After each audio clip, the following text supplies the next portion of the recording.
Right, so we might now move, and I think that what you can see from Andrew's presentation, well-being is really about protecting the rights of the consumer and actually giving regulations to organisations to make sure that we benefit from the well-being of regulations.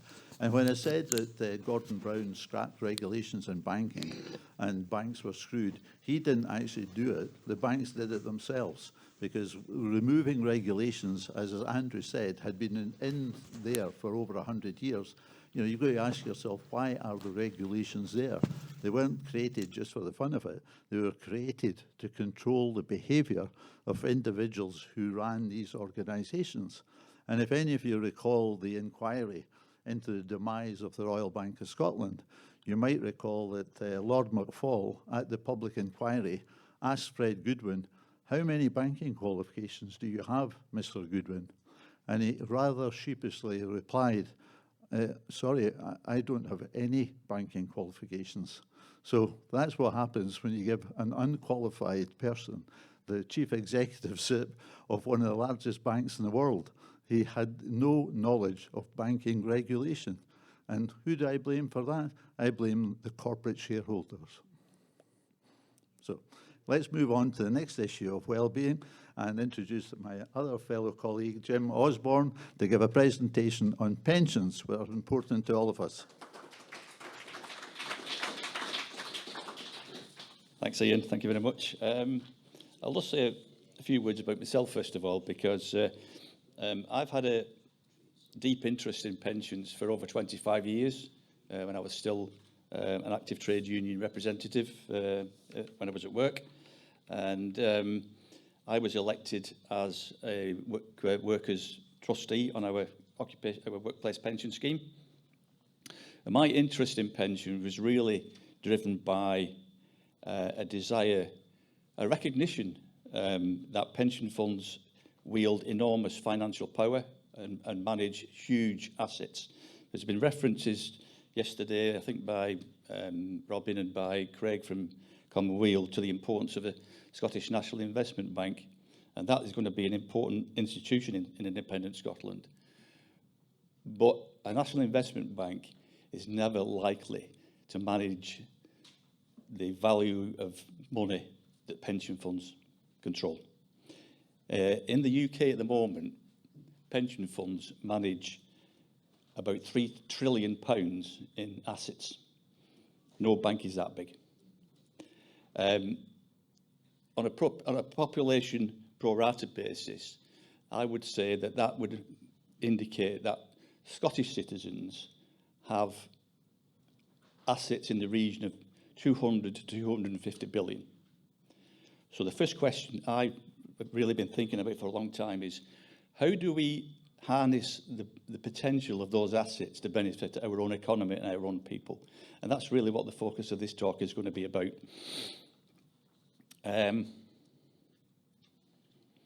So let's start. Which button do I press? That's it, right, okay, just start with a couple of basic points. First of all, pension systems around the world are made up of what they call the three pillars. Pillar one is the state pension, which is normally a universal pension available to all citizens who've been contributing during their working life. Pillar two are occupational pensions, and there are two types of those. I'll just give a brief overview of what defined benefit and defined contribution pensions are, what the difference between them is. But there's two types of occupational pension. And the third pillar is individual personal pensions, which are usually purchased by people who've got considerable amount of wealth and by self-employed people who don't have access to an occupational pension from an employer. So in this talk, I'm not going to focus on the state pension. I'm going to focus my talk on pillar two, which is the occupational pensions. But I will say a few words at the outset about state pension in Scotland. The state pension issue in Scotland is straightforward. Scotland will take over the payment of the UK pension and that state pension after independence. That is straightforward. With our own currency, Scotland will have greater fiscal capacity to increase that state pension in the future and increase it rapidly. But increasing the state pension is not going to solve all our pension problems, and that's really what I want to talk about during the rest of this talk. Right, just to give an overview of the difference between defined benefit pensions and defined contribution pensions. Well, first of all, a defined benefit pension is predictable because it is based on a formula derived from your years of contributing whilst you're at work and your finals or your earnings, some definition of your earnings. So it's predictable. A defined contribution pension is not predictable because it is what you get at the end is based on your years of contributions and what investment returns have been achieved on those over the years to build what they call a pension pot. That pension pot is then either converted into an annuity, which gives you a regular income for the rest of your life, or you can use what they call drawdown. But you do not know what that pension is going to be, and what it could be can be affected at the last minute by changes in financial conditions in the economy. So they're entirely unpredictable. In a defined benefit pension scheme, it is the employer who takes the investment risk. And this is really why defined benefit pensions have disappeared from the scene, particularly in the private sector over the last 20 to 30 years. Employers are no longer willing or able to bear that investment risk because they're constantly being asked to provide further capital to cover the cost of deficits, as they call them, when a pension fund is determined by actuarial assessment to be short of money to meet its long-term liabilities. So the sponsoring employer bears that investment risk. And they've decided, many companies have now decided they're no longer willing or able to take that risk. So defined contributions schemes, they transfer that risk to the individual. And individuals very often have no idea what investment risk they're taking. They don't understand the investment risk related to different financial assets and so on. So that's the difference between the two.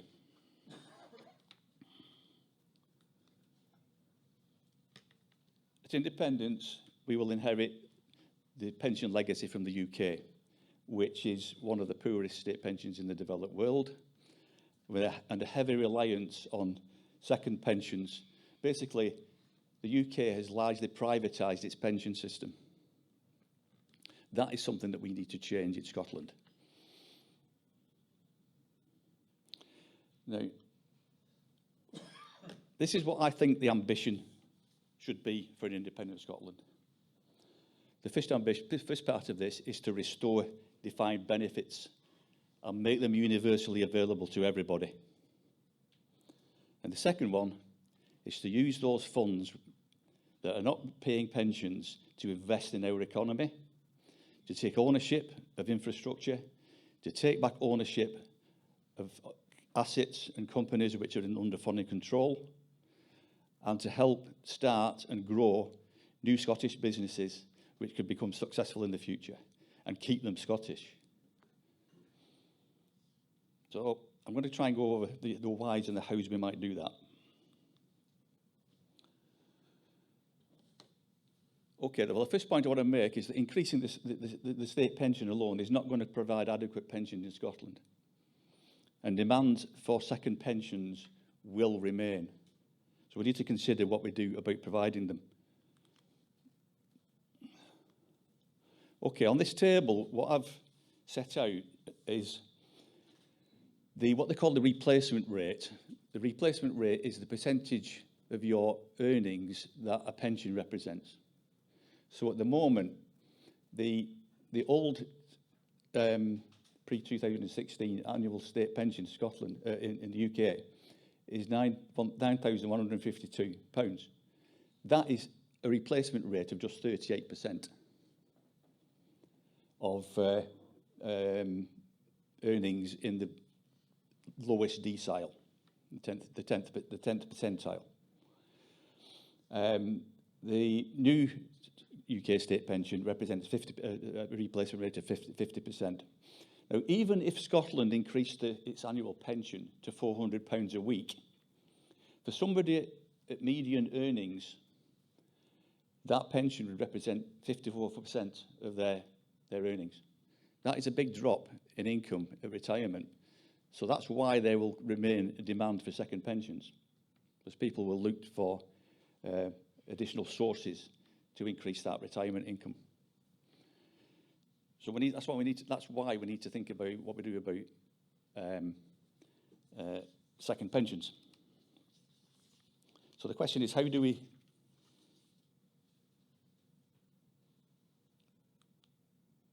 restore defined benefit pensions? And it is well known in the UK financial system, it's well known in political circles, policymakers, and in the pensions industry itself, that defined benefit pensions are a far superior source of retirement security than defined contribution pension systems are. But it seems to me that UK policyholders, policymakers, and politicians have resigned themselves to what they see as an inevitable reliance on defined contribution pensions, that defined benefit pensions are a thing of the past and we have to forget about them. Well, I don't agree with that, and I think that in Scotland, we can explore how to restore defined benefit pensions for the benefit of our people.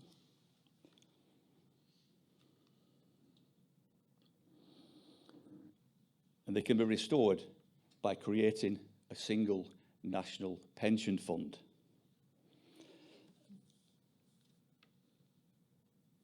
One of the features of such a fund is that you can calculate what the contribution rate is on a pay-as-you-go basis, which basically means that you're setting a contribution rate at a level where annual income from contributions covers the cost of the pension payments per year. It's a pay-as-you-go system. And you can calculate that contribution rate because a universal national pension fund will consist of membership from across the whole of the nation, and its demographics will match the demographics of the nation. So we know what the pensioner-worker ratio is going to be, and we can see how those trends are going to change over time. So, for example, if you have 3 workers to every pensioner, and you want a pension fund, a pension scheme which delivers a 50% replacement rate, your contribution rate is 1/3 times 50%, which is just under 17%. So a 70% contribution from everybody who's working in the working population and then employers, a combined contribution rate of 17%, will pay all the pension liabilities of that year on a rolling basis. Now that is, if you compare that with the level of contributions that are typical in defined benefit pension schemes that still remain, such as the local government pension schemes in Scotland, the average contribution rate of one of those schemes is between 25% and 27%. In some defined benefit schemes, the contribution rate is over 30%. And here, in a national pension fund, we can design a scheme where the contribution rate is 17%, potentially. It depends on the actual worker-pensioner ratio at the time. So a pay-as-you-go system is possible. How would we create the National Pension Fund? Well, it's actually quite simple. You create it by law. This is how the UK introduced auto-enrolment into the UK pension system in the 2008 Pensions Act. Auto-enrolment was introduced then, and it is mandatory for employers to enrol their workers in a pension scheme. They're all defined contribution pension schemes, but the auto-enrolment was introduced by law. And along with that, they created what's called the National Employment Savings Trust, the NEST, which is a multi-employer defined contribution scheme, which now has over 13 million members in it. So probably we've got about 1 million Scots who are members of the Nest scheme. And it controls at the moment something in the region of 45 billion in terms of assets. So the NPF can be created in a similar way, by law. So from the start date, and that would be introduced by secondary legislation, probably. From the start date, it is mandatory for all new employees enrolled, taken on by an employer to make contributions into the NPF.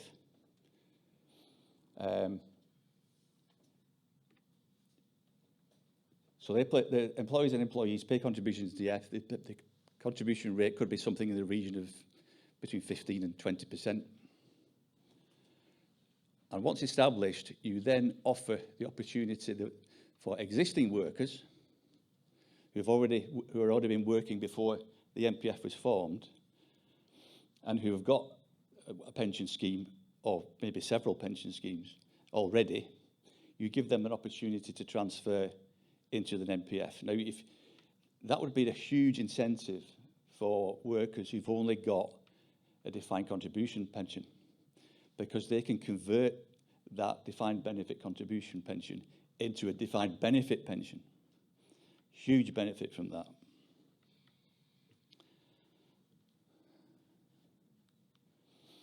This is an illustration of one possible basic design of the pension scheme. So the accrual rate, as it's called, is one of the main factors in the design of a defined benefit pension scheme. It's the rate at which you accrue pension rights over your working life. Now, accrual rates of 1/60th of your earnings or 1/80th of your earnings they're the most common accrual rates. So if we designed the NPF with an accrual rate of 1/80th, and the qualifying employment period is 40 years, after 40 years of working and then contributing into the scheme, you would have an entitlement to a 40/80th pension, which is a 50% pension. So that's relatively simple, but that's the basics of how a defined benefit system works.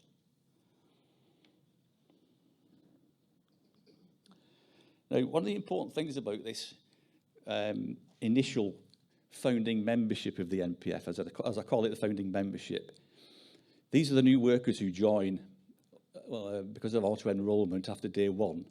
None of them are going to retire for 40 years. So that fund is not going to be drawn on for 40 years, which means that it grows exponentially. Now, this is a simple illustration of what that kind of growth looks like. And I've just used a simple model. At the moment, Scotland's workforce is about 2.8 million. So I've just divided that by 40 and said, let's model this on the basis that we have 70,000 new employees joining the workforce every year. And they're joining with an average wage of 20,000, and the contribution rate is 15%. As you can see, over 40 years, that fund has got assets of 172 billion, and that's without taking into account inflation. It's all based on today's prices.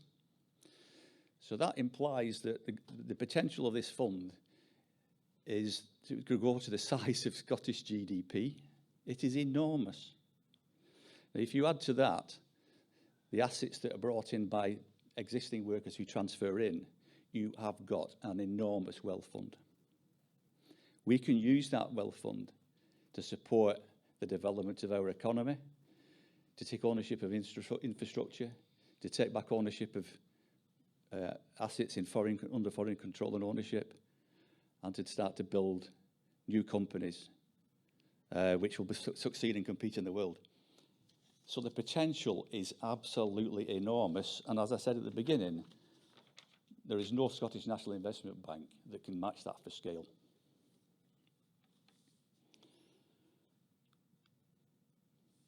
So we're just going to talk quickly about what the fund might look like as a structure. Bit of a busy diagram. But the key fund for the National Pension Fund is the cash fund. This is where the contribution income comes in, where any state guarantee might come in, because ultimately this scheme is underwritten by the state, not by individual employers. So the whole risk, the investment risk, is borne by the state and by civil society collectively. So the cash comes into the fund, and the pension payments eventually come out of that fund.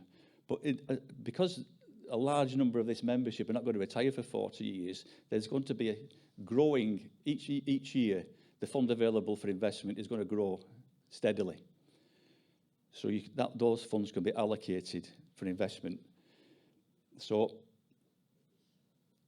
there are two, but the structure of the thing has two buffer funds. Now, the two buffer funds, the function of those is essentially to absorb fluctuations in the income and expenditure and the liquidity requirements of the cash fund.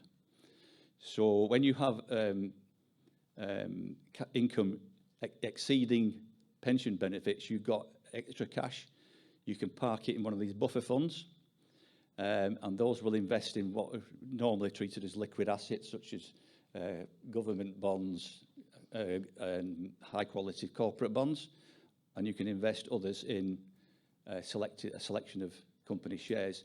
All these financial assets are relatively liquid, so you can easily convert them back into cash if you need them. The other fund, this is the real powerhouse of the investment, where it focuses on providing venture capital to new startup innovative businesses, and to provide them with growth capital when they reach a stage of where they're able to launch successfully. Infrastructure, to invest directly in the ownership of infrastructure, or partnership ownership, co-ownership of infrastructure. And the other part of it is PE, normally stands for private equity. Now, I don't call it private equity, I call it people's equity, because this is not asset stripping private equity. This is co-ownership, partnership, working with entrepreneurs to build successful businesses, and to earn the revenues from those successes feed back into the cash flows of this fund to pay pensions in the future. So it won't become a universal fund immediately. It will take a number of years before it has full universal membership. But at that stage, everybody benefits from this fund. Everybody pays in, everybody gets something back. They get a decent pension. And that's really important to their well-being. And finally, this is just some high-level principles. And one of the most important principles for this fund is the recognition that pensions are financial claims on the productive capacity of the economy, and therefore pension funds need to be invested to deliver and promote that productive capacity. And that means that when they retire, the economy can provide the retired people what they need without having to take it away from those who are still working. So the whole design of this is to deliver intergenerational justice. Today's workers build the productive capacity of the economy so that the next generation can afford to pay their pensions for them. Thank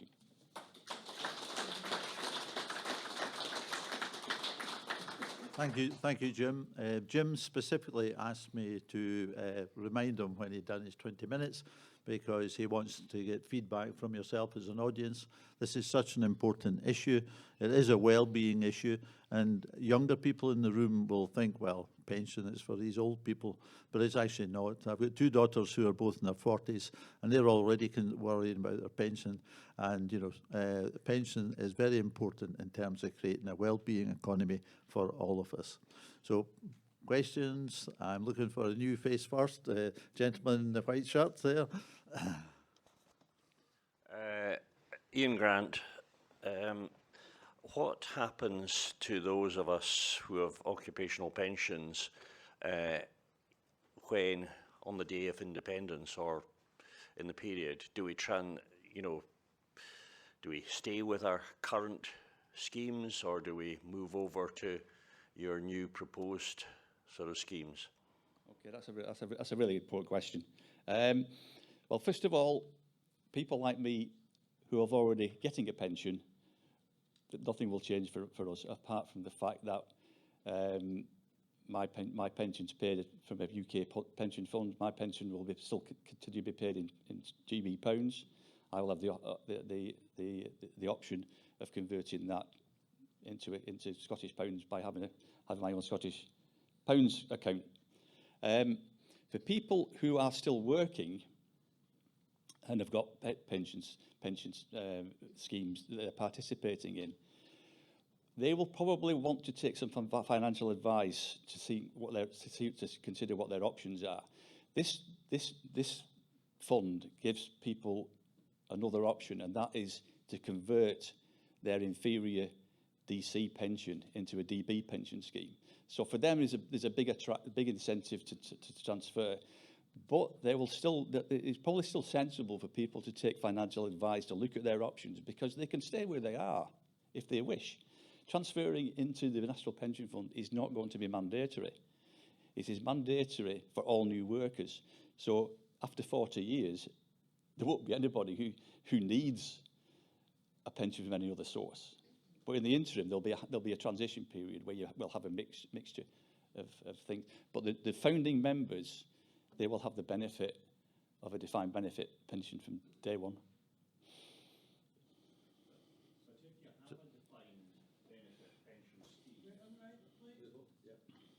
If you have a defined benefit pension scheme, such as, say, the Scottish public pensions, the LTPS, stuff, how do you convince folk that that's going to continue? Well, if you're already in a DB scheme, then the attraction of this is not so great, unless that DB scheme closes at some point. I mean, former colleagues of me who used to work for, they have got a DB pension, but that was closed in 2015, and then since then they've been put into a DC scheme. So somebody in that position might say, well, I'll transfer my DC pension into the National Pension Scheme and get part of my pension in the future from the NPF, but I'll keep the DB pension I've already got. Okay. Kieran? Hi, you know that I'm on the pension committee in my local authority, and I take a deep interest in pensions. But fundamentally, a pension fund is an investment fund. It's sold as being more safe than other pension funds. So my concern is your idea that it's backed by the government, which to a certain extent, again, would give the situation where if the people who are managing that fund were not good at that job, then the state then has to back that up to make sure that the people who had enough spare money to put away for years and years, hoping to get a return from that then the government provides that return, and it's fundamentally a private entity. I think I'm very much for the idea that we have a private entity that does encourage investment in Scotland. Absolutely, of course, we should have that. But I do think that people who are making investments also have to accept the risk as well. Well, if people opt to stay out of the NPF because they've got the option to stay out because they've already got a pension scheme, that's for their decision to make. But let me take you back when you talk about the importance of investment returns. Let me take you back to what I said about the design of this scheme. It's designed as a pay-as-you-go scheme. So the pension contribution income is set at a level where it pays pension benefits. You don't need an investment return to do that. That means that the fund that's available for investment can take a lot more risk than a traditional pension fund would do. It could afford to make quite a lot of losses on things like venture capital where things go wrong. But you've got a huge pool of capital there, because that pool of capital is being built up during the 40 years where this initial founding members are not actually drawing any pensions down. Plus, you will have the additional assets brought in by people who do decide to transfer in. So it'd be a huge pension, a huge wealth fund. The problem with the wealth fund is actually, is it too big? So one of the, if I just go back to one of my slides,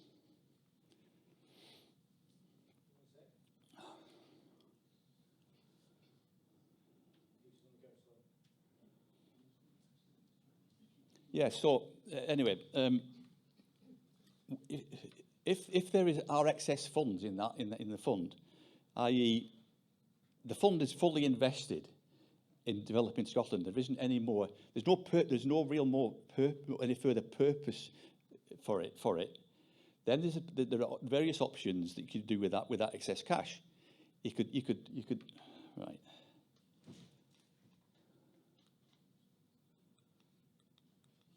Well, there are various options you could do with the excess cash. You could return it back to the state. I mean, the state's giving you a liquidity guarantee. The excess funds could return to the state as a way of reducing a fiscal deficit. That would be a political decision. You could use the excess money to reduce contributions. You could use the excess money to increase benefits. Or you could use the excess money to put into a separate fund for overseas development, which is, if you ask me, that's what the Norwegians should do with their bloody oil fund. It's too big, it's doing more harm than good.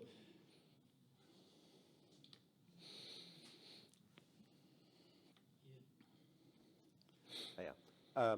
So I've been following the development of this idea for a few months now, and frankly, I think it's a beautiful idea.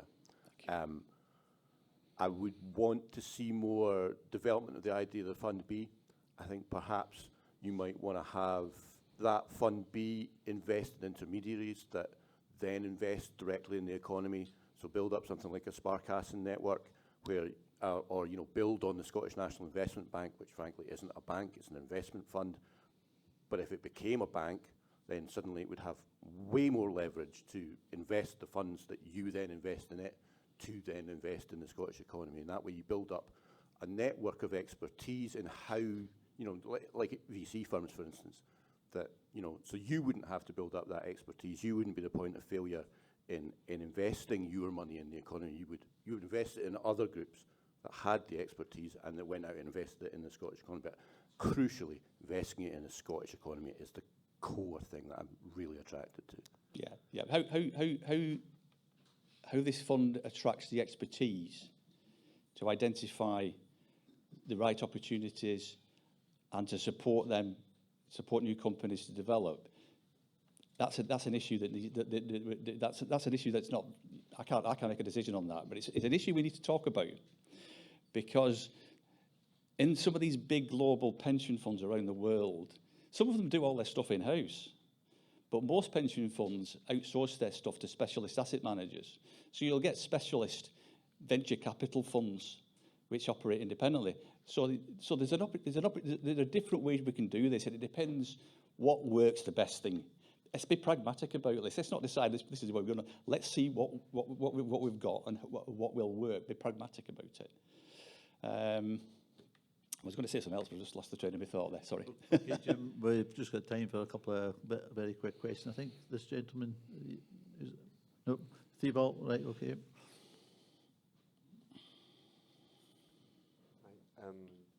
Where's the, yeah. Sorry, I missed the beginning of the presentation, so you may have addressed that point. I'm quite, well, based on the experience of Japan, definitely, most pension systems, because of the age pyramid, will sooner or later, whether they're repartition state-centered systems, thank you, or whether they're private, like market invested. And a great example of that is Japan. And the Central Bank of Japan has basically had to not only become the biggest buyer of government bonds, but also of ETFs. And I think that's the future of Europe. Like, if you look at demography, it's not as bad as Japan or Korea, but this is where we're headed. And I am relatively convinced that we're going to have, as more people retire, we're going to have more and more and more crises of pension systems.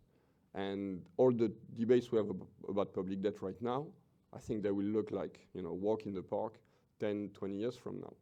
So my question to you is, have you made clear your demographic assumptions? because Scotland, from my understanding, has a particularly skewed pyramid age. So what do you assume in terms of future population evolution, including remigration to Scotland? I haven't made any assumptions at all, Thibault. These kind of trends, these kind of demographic trends are things that, well, Scotland's got our own independent statistical agencies. We can track and predict what our demographic trends will be.